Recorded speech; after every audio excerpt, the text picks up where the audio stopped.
I started working here many years ago, and I think they thought, well, if you can take that half of the bone, if you can cut that bone in half and make a fish hook, you're probably going to be okay here. So that's what that is. The other half of this bone is that fish hook.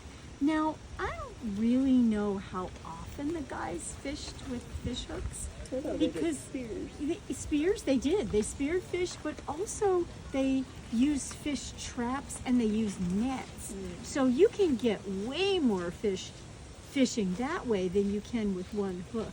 But my theory was maybe, somebody just did it because maybe they saw the English hooks, or we just don't know. There's no way to know because no one ever writes those things down, and so it's a little harder to be able to know exactly why and when these things were found. But they find them in archaeological sites, so we kind of roll with that. Along come the English, and they start trading metal tools. And so that's when the Powhatan's technology will start to change, or they start trading glass beads, like these blue glass beads.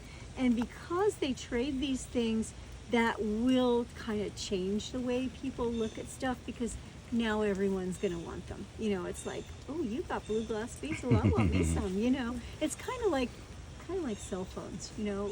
I remember I used to have a perfectly good flip phone, and that worked, but then texting came along, and my husband said, oh, it takes you too long to text because you've got to spell everything right. I'm going, yes, was I not a teacher for how many years, And so, it is interesting that our technology changes, and I imagine our parents said the same thing, when things came along. And